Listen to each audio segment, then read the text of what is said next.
Hello friends, आपका हमारे इस ऑनलाइन फैमिली जो है ऑनलाइन एग्ज़ाम में हार्दिक स्वागत है। आज मैं वीडियो शुरू करने से पहले आपको तहे दिल से धन्यवाद देना चाहता हूं कि आप लोग इस वीडियो पर क्लिक किए हैं, मतलब आप लोग इस वीडियो को देखने जा रहे हैं। इसके लिए मैं आपका तहे दिल से शुक्रगुजार हूं और आपका ऋणी हूं। ठीक है, तो आज मैं आपको बताऊंगा कि सभी जोन का जो ग्रुप डी में पेट के लिए कट ऑफ क्या होगा। और पेट तो छोड़िए जनाब, अगर आप पेट में सेलेक्ट भी हो जाते हैं तो इसकी गारंटी नहीं है कि आप रेलवे में जॉब पा ही जाएंगे, क्योंकि उसके बाद फाइनल कट ऑफ लगेगी, जो पेट के बाद लगेगी उसकी कट ऑफ कितनी जाएगी। दोनों कट ऑफ मैं आज आपके सामने रखूँगा। उस कट ऑफ को जानने से पहले मैं आपको कुछ चीज़ें बता देना चाहता हूँ। जैसे कि अगर हम बात करें, पहले इसके बारे में देख लीजिएगा।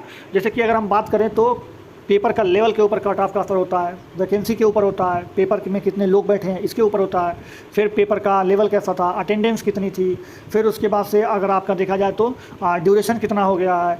बहुत सारी चीज़ें फैक्टर करती हैं कट ऑफ के पीछे। और तो प्रीवियस ईयर में कौन कौन सी वैकेंसियाँ आई हैं, किनका रिजल्ट हो गया है, किनका नहीं हुआ, ये सारी चीज़ें फैक्टर करती हैं कट ऑफ के पीछे। तो कट ऑफ बताने से पहले मैं आपको कुछ चीज़ें बता देना चाहता हूँ।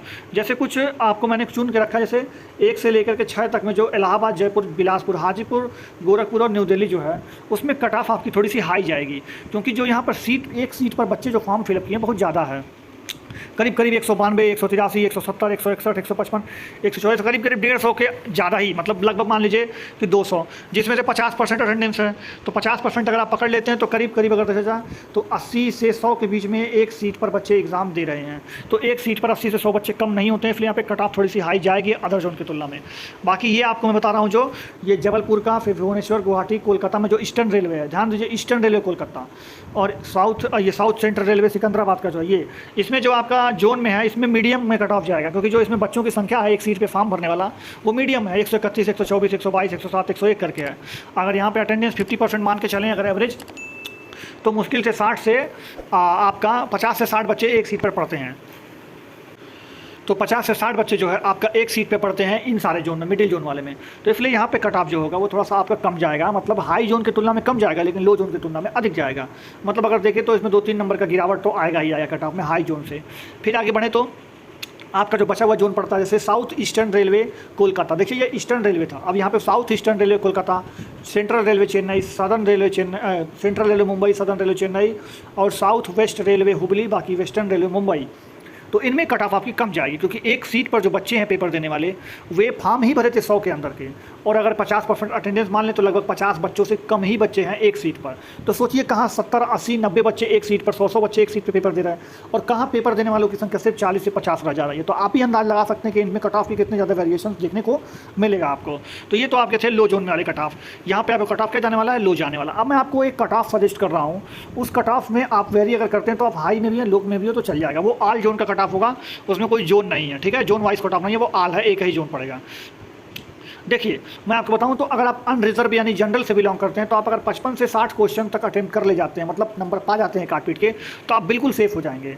बाकी अगर आप 52 से 56 नंबर हैं तो ओबीसी में, और एससी में आपका 50 से 53, एसटी 45 से 48, ईडब्ल्यूएस में 50 से 52, और बाकी अगर आप एक्स सर्विसमैन हैं, पीडब्ल्यूडी हैं, या फिर एक्ट अप्रेंटिसशिप वाले हैं तो आपका 40 नंबर बहुत है, ठीक है।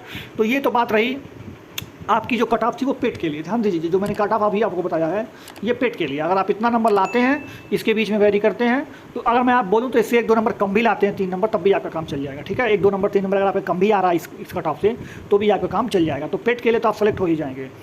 लेकिन अगर आपको फाइनल लिस्ट में जाना है, फाइनल मेरिट में पहुंचना है, तो उसके लिए आपको कम से कम जो भी आपका कट ऑफ बनेगा उसमें 4 नंबर आप अपना जोड़ लीजिएगा। मतलब उसमें से 4 नंबर आपको जो पढ़ा लेना है अपने फाइनल लिस्ट के लिए। यानी अगर आप यहाँ पे मान लीजिए 55 नंबर पर सेलेक्ट हो जाते हैं पेट के लिए, तो ज़रूरी नहीं है कि फाइनल में कट ऑफ 55 ही लगेगा, बिल्कुल भी नहीं लेगा। इसमें 3-4 नंबर आप जोड़ करके कम से कम 58-59 नंबर आपको लाना ही पड़ेगा, तब जा करके आप फाइनल लिस्ट में नाम आपका आ पाएगा। ये तो बात रही आपकी कट ऑफ की। अब अगर इतना अगर आपका बन रहा है तो आप पेट की तैयारी जरूर करें। और पेट में आपको जान लीजिए पेट आसान नहीं होता है। पेट में आपको एक सीट पर 3 लोग को बुलाया जाएगा, जिसमें से 2 लोग को चाहे पेट में फेल होकर बाहर करें, चाहे फाइनल लिस्ट में से बाहर करें, फाइनल मेरिट में बाहर करें, लेकिन बाहर तो करना ही। आखिर 3 में से एक ही को तो जॉब वो दे सकते हैं, क्योंकि सीट तो एक रहेगी और 3 गुना को बुलाएगा। तो ये चीज़ तो वहाँ पे होनी ही होनी है। दूसरी बात अगर हम करें तो आंसर की का, तो आंसर की आपका वेट करना है तो करिए, लेकिन देखिए आंसर की जो है अगर आपका देखा जाए तो 15 अक्टूबर तक का हर, वैसे तो 11 अक्टूबर को एग्ज़ाम खत्म हो जा रहा है, लेकिन हो सकता है कुछ एग्जाम्स कैंसिल वगैरह हो तो उसके एग्जाम थोड़े बाद में ले पाएँ, तो 15 तक हम मान लेते हैं खींच खाच के एग्जाम आपका खत्म हो जाएगा। तो अक्टूबर लास्ट तक आपका जो आंसर किया जाएगा और आपको सटीक पता चल जाएगा कि मेरा नंबर कितना आ रहा है, और दिसंबर लास्ट तक मान के चलिए आपका रिजल्ट भी आ जाना है, और पेट की भी मान के चलिए दिसंबर में ही आपका एग्जाम शुरू हो जाएगा। तो पेट की तैयारी करते रहिए। बाकी नया फॉर्म वगैरह आया है CGL वगैरह का, और SSC JEE वगैरह में भी पहले आया हुआ था, MTS का है, CHSL का है, SSC में बहुत सारी वैकेंसियाँ आने वाली हैं, अभी SSC GD में आने वाला है, तो आप उन सब का एग्जाम का तैयारी करिए। बैंकिंग का अगर आप देना चाहते हो तो बैंकिंग में SBI PO आया हुआ है, इन सब की एग्जाम की तैयारी करते रहिए। इसको केवल आप इसी के भरोसे मत बैठे रहिए, मेरे कहने का मतलब ये कि आगे आप अपना पढ़ते रहिए, ठीक है। तो अगर वीडियो आपको जरा सा भी अच्छा लगा तो इस वीडियो को लाइक कर दीजिएगा, ठीक है, और भाई चैनल को सब्सक्राइब करके जल्द से जल्द इसको 1000 तो पहुँचा दीजिए कम से कम। चलिए मिलते हैं नेक्स्ट वीडियो, तब तक के लिए जय हिंद, जय भारत, धन्यवाद।